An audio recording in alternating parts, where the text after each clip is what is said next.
Hi, today I'm going to be talking about forensic psychology. I will introduce you to the field of forensic, and then I will talk about a very popular population in the forensic field, and then share with you my research study that I've done, which is very important because if you are going into this field, you're going to have to do a lot of research. And then just kind of show you what kind of courses we will be offering here at Cal Southern. So forensic psychology is also known as legal psychology. But we really don't use the word legal because forensic sounds more cool, right? It is the study of psychology and the law. You apply psychological knowledge in the civil and criminal justice system. So I think a lot of students, they get confused with this. They think, oh, well, if I'm a forensic psychologist, when I go to court, I kind of have to take the role of an attorney and a psychologist. You really just have to know your psychological aspect and only apply that into the courts. It is clinical practice that includes psychological theory and research that is directly pertinent to the law and legal issues.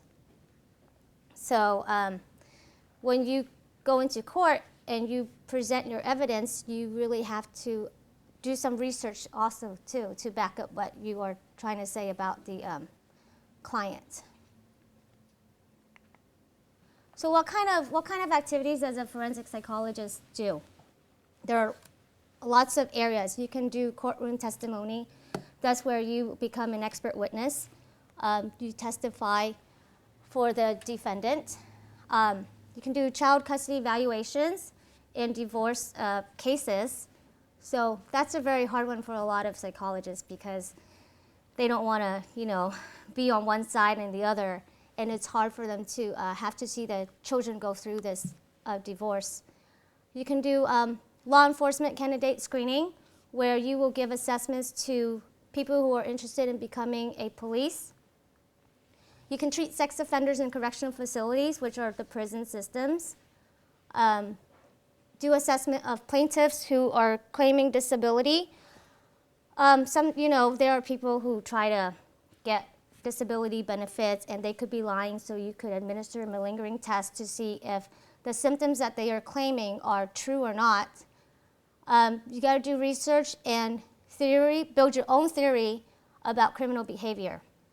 So what makes this person commit crimes?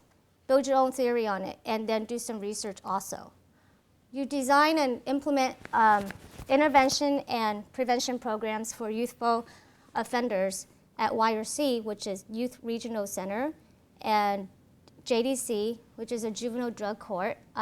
That's where I worked at, the juvenile drug court in Orange. What I did was, we would have adolescents who are arrested for vandalism, for drug use, for grand theft, and they would go into the court and taken into custody for those offenses. And they could either stay in jail for over a month, or they could join the drug court program for a whole year and try to get sober. So, a lot of them don't want to stay in jail. They'd rather go to the treatment program. Well, what we warn them is, this is not easy. You're going to really have to listen to your probation officer. You have to go to therapy. You have to do all sorts of activities that are going to help you get clean. And so they say, yeah, sure, I want to do it. So I administer IQ tests to them because the judge wants to know, do they have the intellectual capacity to even understand simple instructions? And a lot of them score below average intelligence on the IQ test. And so we still take them into the system as long as they're not too violent. And unless they score like in the mentally retarded range, the borderline range, then we won't take them.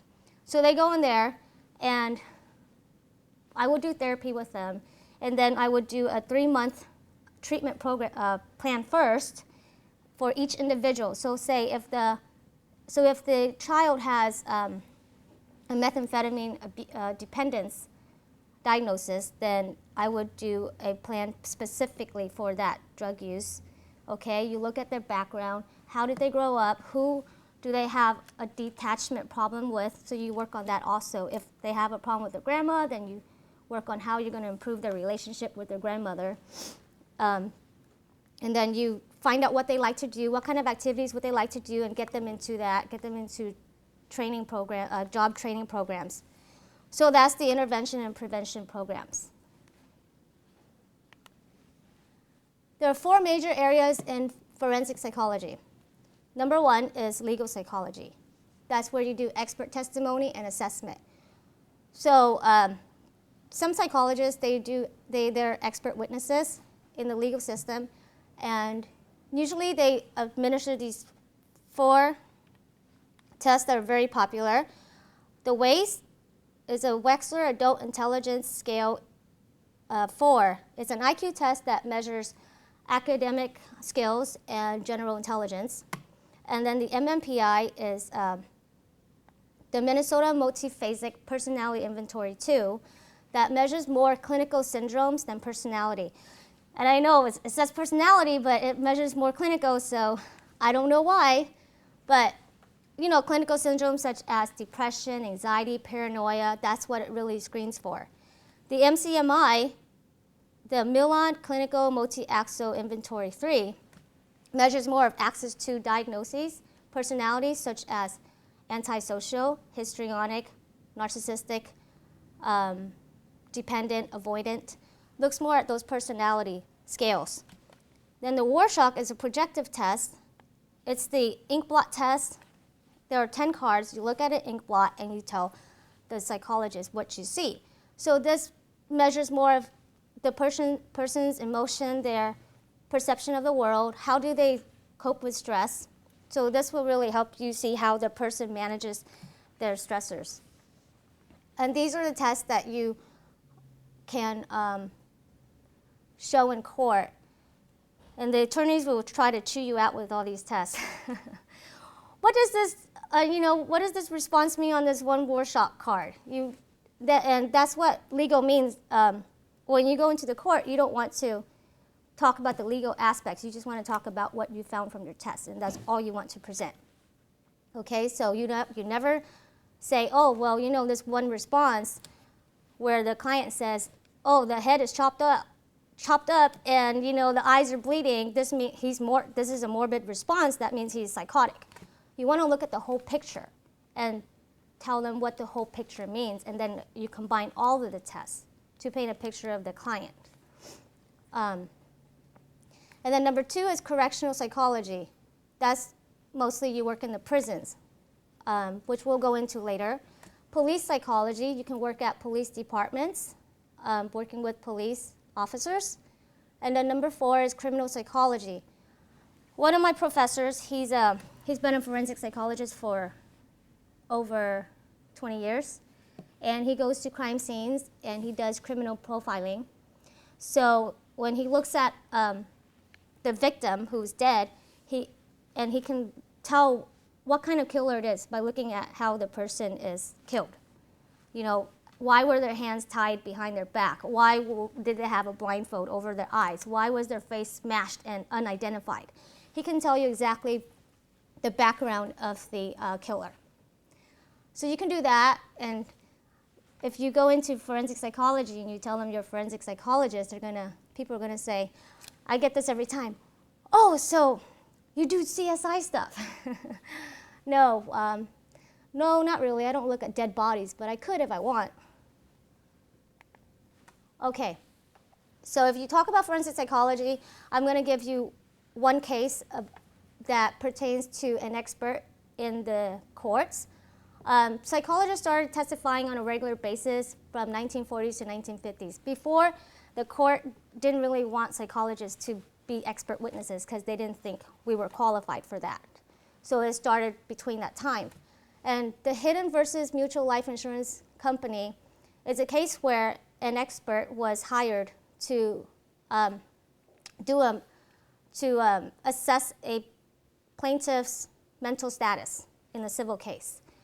So the insured said that a disabling nervous condition prevented him to work, and so he deserved to have disability benefits.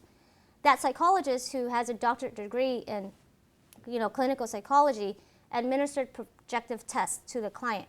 It didn't say what test, but I assume it probably was the Rorschach, the TAT, which is a thematic apperception test about storytelling. And then the psychologist reported on the test results stating, okay, this is what I found from the test results. But not only did he give test results, he gave his opinion on whether the insured should have benefits or not. So that's where he was wrong, is that he doesn't have the right to give his opinion about this person's benefit. All he can do is talk about his test results. And so the court ruled that the psychologist should have been qualified as an expert to express his opinion about the person's mental condition, not about the benefits. So then they ruled him as not qualified for an expert witness. Okay, so as a forensic psychologist, you can become a court psychologist. What type of duties do? You interview the offenders that are referred by the court to determine the causes of the crime, the attitudes and conflicts of the person. Look at their educational background, their vocational, and the social background. And you interview others, such as their friends, their family members. You administer and interpret intelligence, performance, and personality tests, including projective techniques, which are the tests that I've talked about. That's what I do. I do a lot of psychological reports. And those reports include interview information. Okay, so you write down what happened in the interview. How was the client's behavior during the assessment? And then you write down the test scores and you interpret the test. Then you can present the report and then recommend treatment to their colleagues and to officers of the court. And you may be called in to testify in court. So how do you become a court psychologist? You have to have a master's in psychology and a PhD in courses such as abnormal psychology, clinical, psychometrics. Those are the assessments that I talked about. It's just, they're all under psychometrics. Criminology, medical subjects, and you gotta have some type of experience in this field and just be emotionally mature. Okay, you can go into correctional psychology. These psychologists are called prison psychologists. You can work for the state and federal correctional systems. Your main function is to detect feeble-mindedness, which is a condition they thought that leads to a life of crime. They have the same duties as the court psychologist, except more additional duties, such as determining whether the person should be on parole or not, and then where you're going to place them.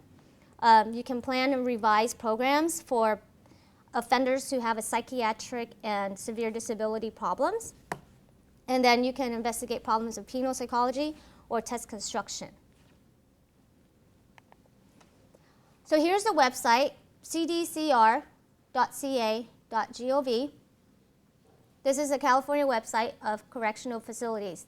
If you're interested in working with criminals in the prison systems, you can check this out. Here are some examples of the prisons. Kern Valley State Prison, Chino. I've been at Chino. Most of the psychologists, they do assessments, like intake assessments in the prison system. They really don't do much therapy. And if they do more of group therapy, because with criminals, group therapy is more effective than individual because they don't have the insight to benefit from individual therapy. Then there's Salinas Valley and Wasco State. Okay, police psychology. These police psychologists usually will do a cognitive assessment for candidates who are interested in the law enforcement position. So you screen their cognitive and aptitude. Do they have the mind of a police officer? Do they think like a cop? do they have the ability to carry out those tasks? Can they perform those activities? Okay. You do a personality assessment. Does this cop have a police personality? So what kind of personality assessment do you do? The MCMI, right? A lot of cops they have a very stressful job, and they have other clinical problems too, such as PTSD, post-traumatic stress disorder, depression, anxiety. So you do therapy with them and you help them manage those problems. And it's just a fair way to screen and select candidates. Okay, criminal psychology. The psychologist in criminal will speculate about causes of the crime by looking at the person's intelligence. Are they committing crimes because they're just dumb? What is their moral? Do they know right from wrong? Social conditions. Do they live in poverty? I mean, do they live in the hood? Why do they do these crimes? And look at cultural differences. Is it because everybody in their culture, like the cholos, they're all doing it, so you're doing it too? So you have to look at all of those factors. So I want to tell you about this one book that is pretty good by Isaac. It's Crime and Personality. You can check that out and read about the personality of criminals. And then you can also read about the minds of the criminal. And these psychologists, they study psychopaths, serial killers, murderers, and paraphilias. All right, so we're talking about the legal system here, applying psychology to criminal proceedings. A lot of times you will be asked to screen a defendant on their competency to stand trial. So why do the competency to stand trial? So that the defendant has a fair chance to go to trial and defend themselves. Even if they are found incompetent, you want to give them that chance. And when you do this competency, you have to use this Dusky standard, okay? And the Dusky standard says, the defendant should have sufficient present ability to consult with his lawyer with a reasonable degree of rational understanding and has a rational as well as factual understanding of the proceedings against him. So the defendant should know how to work with his lawyer, understand his rights, okay?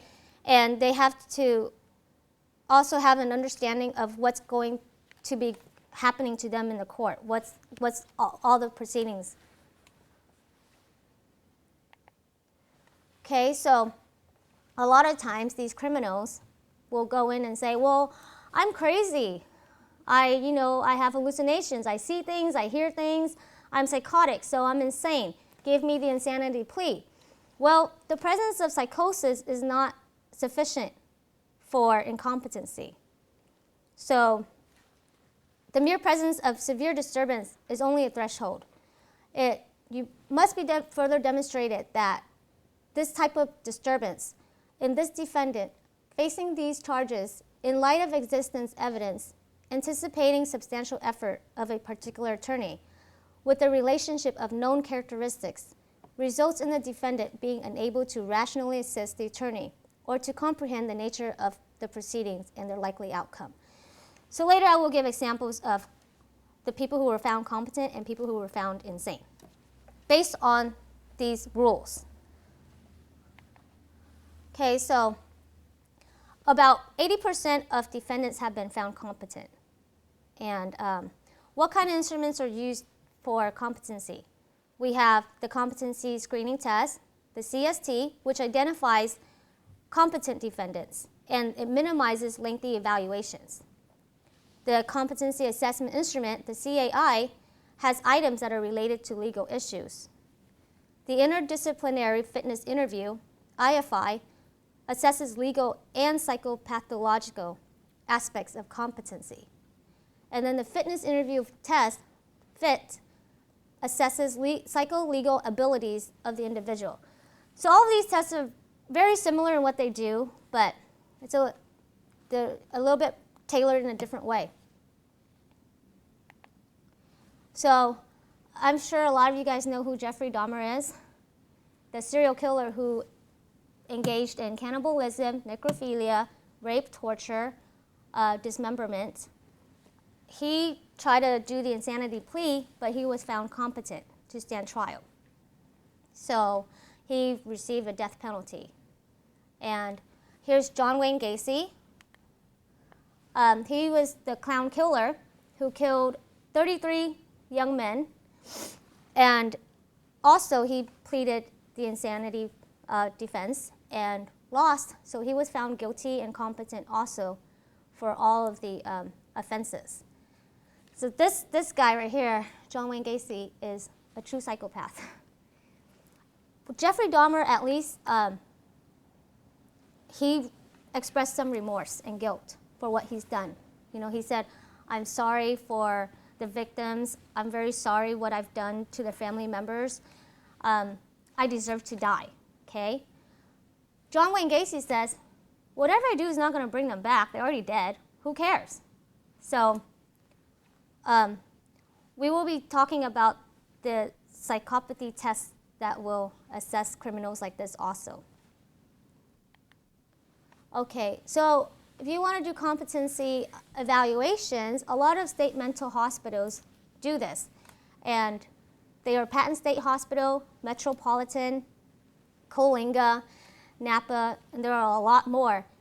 If you want to check it out, you can go on dmh.ca.gov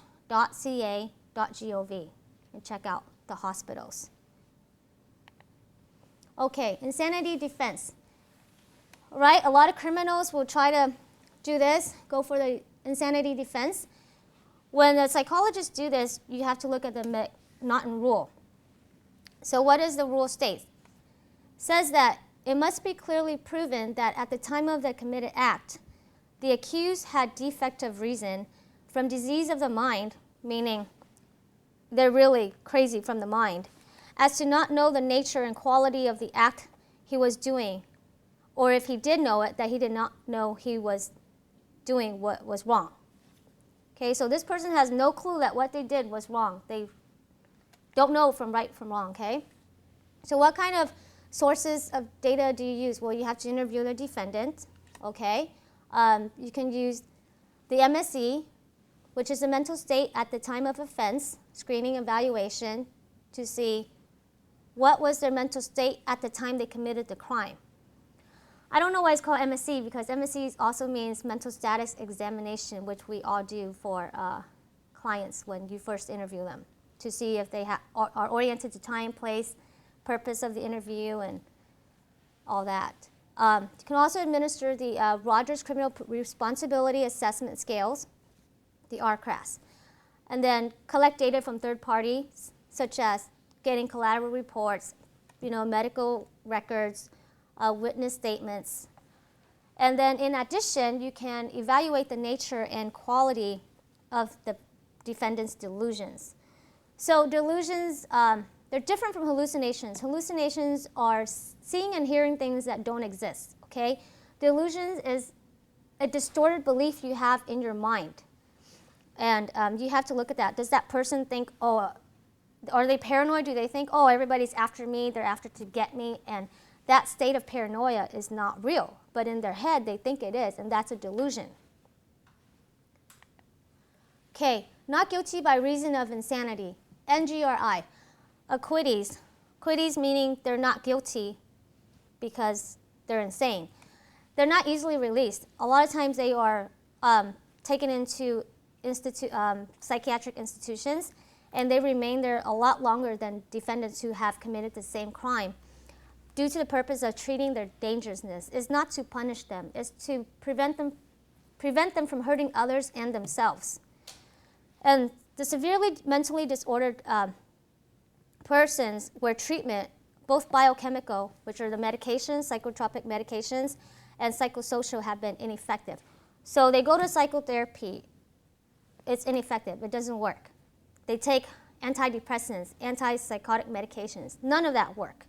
That's when they have to go to the institutions. These defendants typically have major psychotic diagnoses, which are severe depression, schizophrenia with psychosis, and extensive mental health histories. Such like one who I'm going to talk about, Andrea Yates. She has an extensive history of depression. So usually that's what they have. Or they can have prior civil commitments or findings of incompetency. Less than 1% of total felony indictments get the insanity defense. In California, we have 134, and Florida 110.5 average number of insanity acquittals per year. So to me, I think that's a lot. A lot of people are qualifying for the insanity plea. Then New Mexico and South Dakota and 6 other states, they have found no more than 1 insanity acquittal. So that's very, very low in the other states of people found insane by reason of insanity.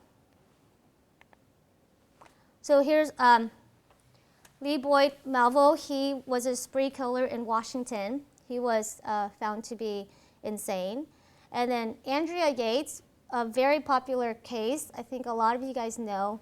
She had a history of severe depression, and she also suffered from postpartum depression. And then she was diagnosed with schizophrenia.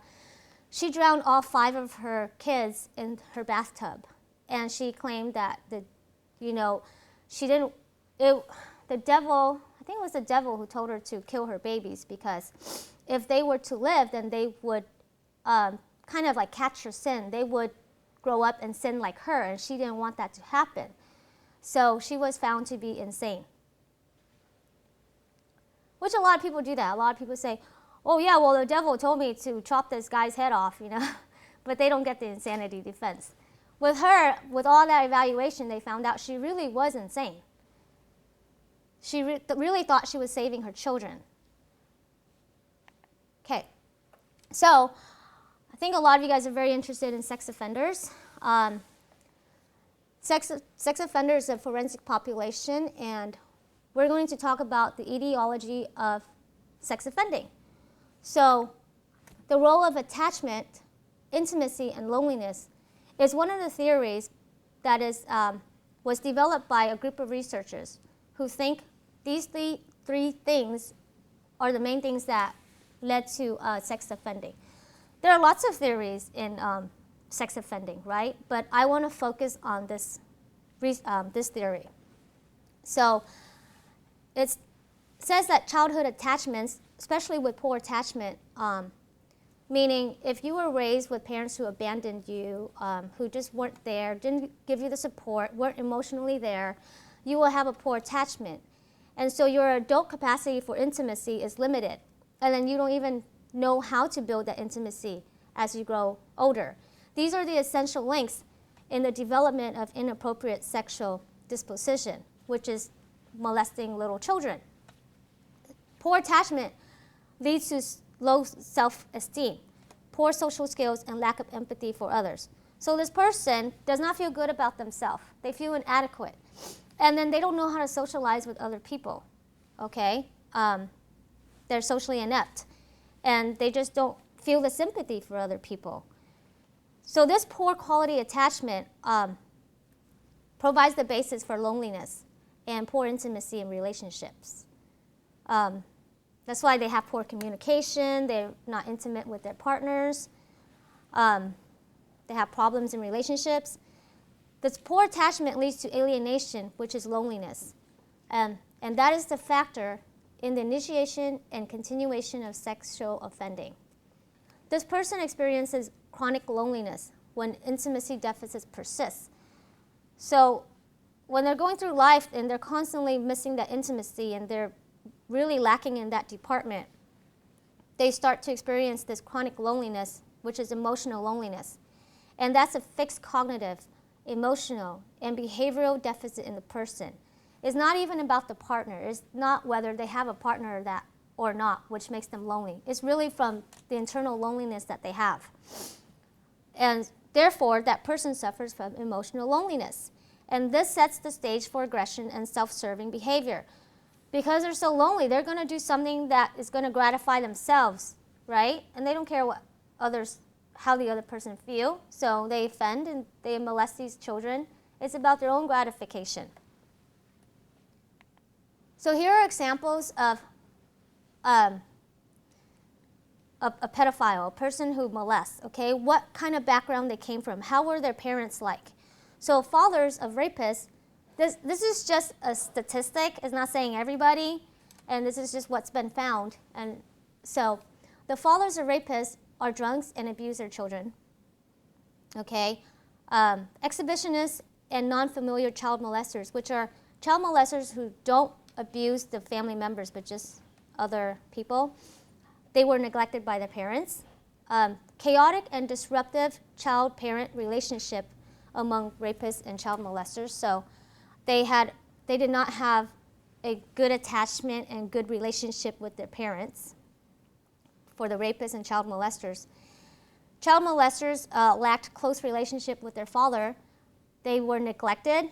They were abandoned. They were physically or sexually abused. They had separated or divorced parents. They witnessed arguments between the parents, and one or both parents were drinkers, like alcohol abusers. What kind of assessments do you do with sex offenders?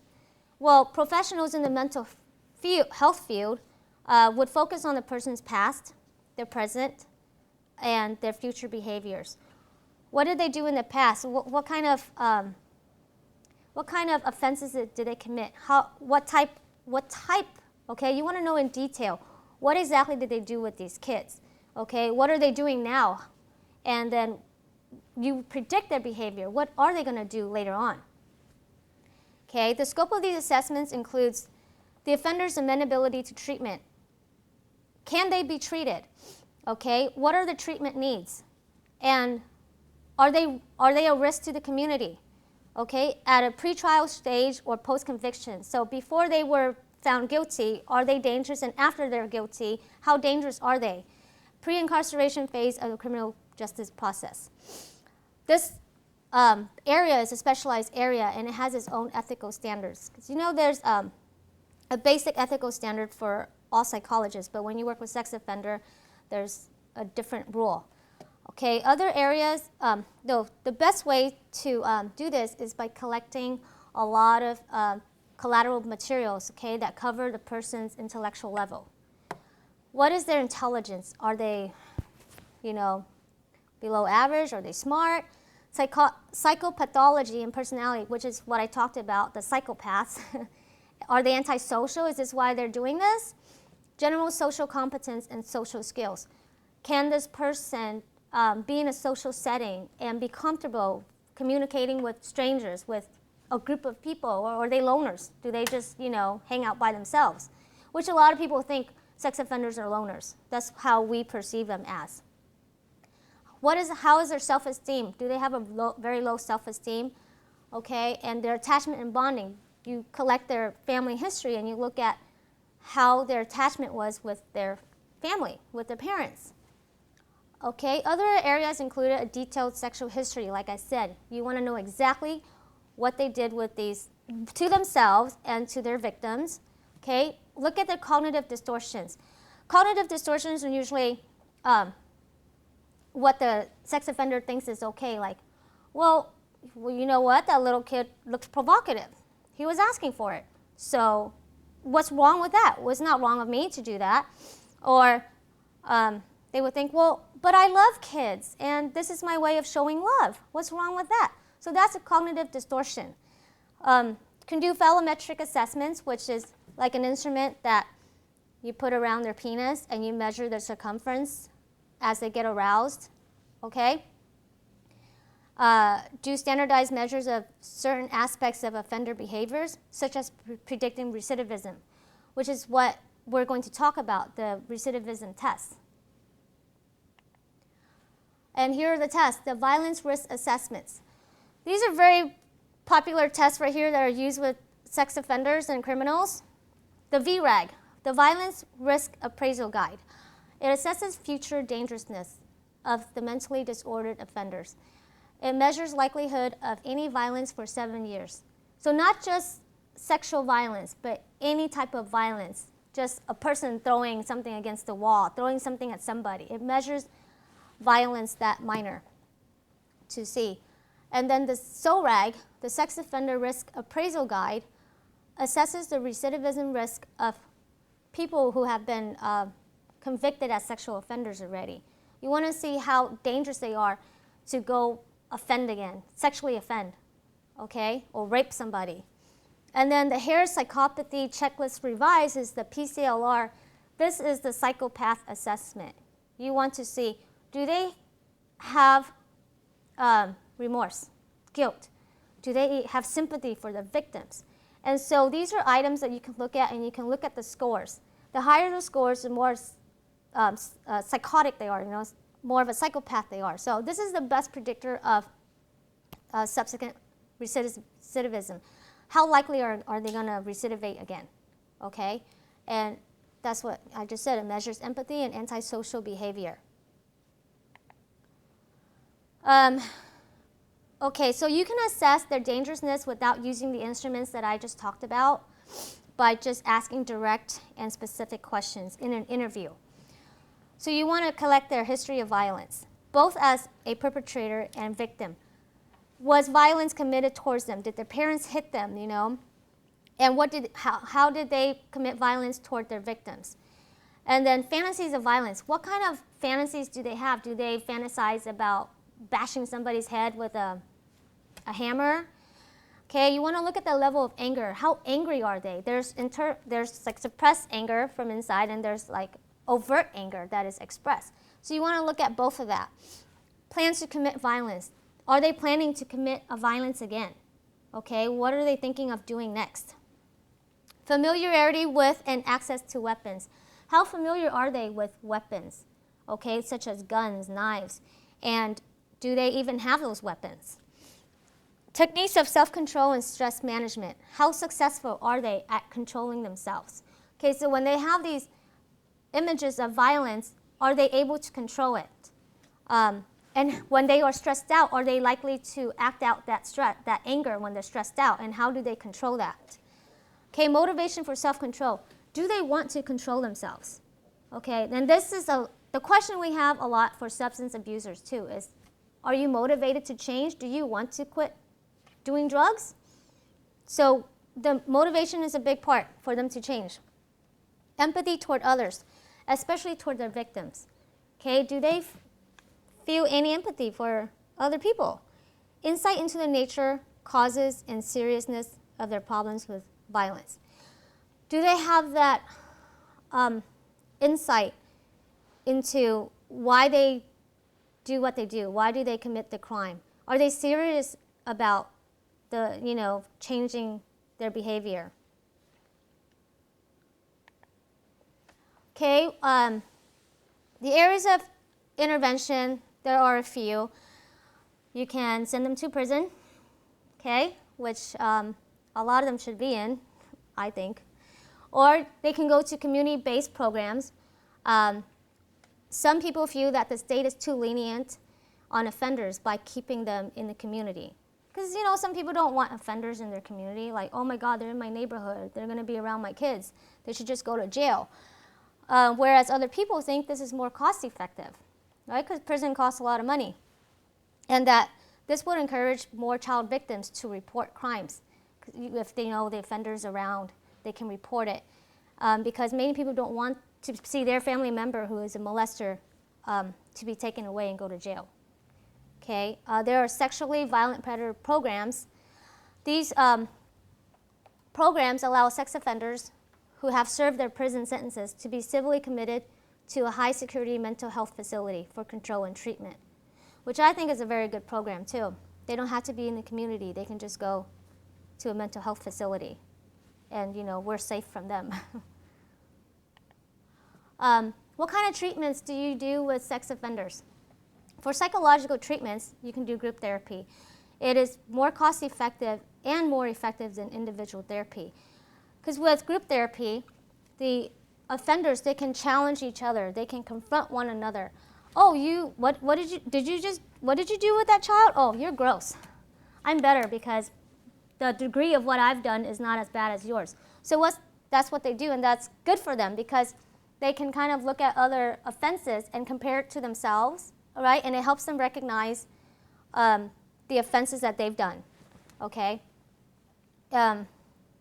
The group process itself is beneficial in helping clients to improve their core interpersonal skills. So that's a way to help them interact with one another also. It reduces shame and isolation through the connection to others who have done the same thing, who have a similar histories. That part I don't get, because you do want them to feel shame. You want them to feel shameful for what they've done, okay? But yeah, you don't want to isolate them.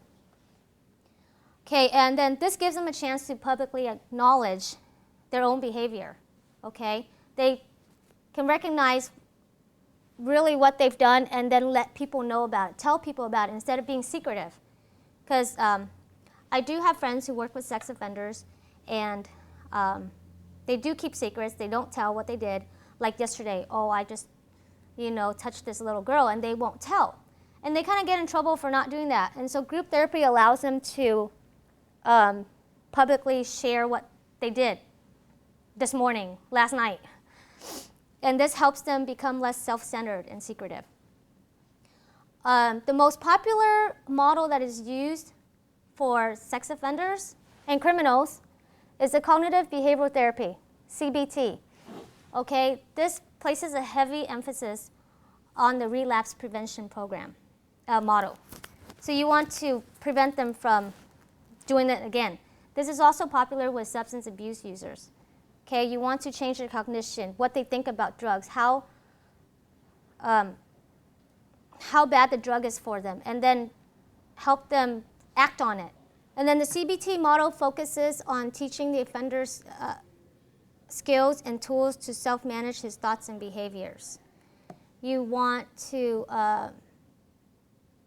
kind of teach them, like if they're thinking about doing a deviant act, right? You want them to, this is just one of the methods. You want them to imagine the grossest thing, something they can't stand. Imagine doing that. And that would help them abstain from even committing what they want, that act. Okay? And then this enhances motivation. This helps them become motivated to change. It modifies their arousal. So instead of being attracted to children, you can help them learn to be sexually aroused by people their own age. Okay? Enhances intimacy and empathy. You can teach them how to build intimacy with adults, with the person they're with. Okay? Manages anger. A lot of them have anger issues, so you have to help them work with that. Restructure cognitions. They do have distorted cognition, so you have to restructure that, okay, and help them see what is the correct cognition and what is wrong. They have to see the difference between that. Train them to be social. Like I said, redirect sexual preference, okay. No more children, adults. And prevent relapse. You can do medical approaches to treatment. Do a surgical castration, meaning you just chop off their anatomy, and that could reduce the deviant sexual behaviors. Or you can give them hormone therapy, which is considered chemical castration, by using anti-androgen drugs to lower their sex drive. Okay? And how do you continue with care for these sex offenders? Well, a lot of clinicians advocate for a continuum of care for sex offenders while they are in treatment and once they complete the treatment. Because this is a continuing treatment, Just because you're done in treatment doesn't mean that you're done. You still need to continue. This is like a lifelong treatment they need. So a lot of clinicians want to do that. They want to help these offenders with housing and employment. So a lot of them have trouble finding jobs because of their records. They want to supervise them to identify relapse risk. So the risks are like, when I was working with the adolescents who were abusing drugs, I would ask them, okay, what are your trigger points? What would make you want to go use that meth again? Well, if I hang out with my friends who do meth, well, then you need to stop hanging out with those friends. Okay? If I have money, I would go buy it from my friends. So then you have to teach them, well, if you have your money, this is what you need to use it for, okay? And this is what you cannot use it for. So you do the same thing with sex offenders. Help them identify what their trigger risks are. And then you integrate probation into treatment, okay? So they need to be on some type of probation. Okay, so here I'm going to talk about a study that I've done on the cultural perceptions of the Vietnamese and Caucasian respondents. I'm just going to say Viet and white towards sentencing sex offenders. Okay, so I collected data from these groups in Orange County, okay, and they were from, I don't know, from work, from school, from the gym, from just different areas. And why did I choose to study these two groups? It's because there's not much study on Vietnamese people. There's lots of studies on Asians, and there are studies on Asians' views of victims, okay? But there's no study on their view of sentencing. How long do they think an offender should be sentenced? How severe do they think their sentencing term should be?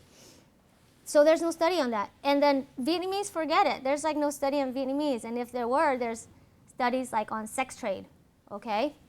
So I had 60 subjects, 15 each, 15 Vietnamese males, 15 Vietnamese females, 15 white males, and 15 white females. It was a convenient sampling, so random would be more ideal, but random is harder to do, so random would be just anybody, you just go to anybody, and that's kind of hard to do, because you can't get everybody. So the instruments that I had was a demographic information. That was a collection of their age, their marital status, political stance, religion, income, okay? The respondents' level of awareness scale, the RLAS, was a scale that measures how aware is the person who was doing the survey, how aware are they of what's going on, okay, of the sex offenders. And then perception accountability questionnaire, PAQ. How accountable do they hold this defendant for the crime that they've done? And then the visual analog scale, the VAS, is a sentencing scale from 0 to 10.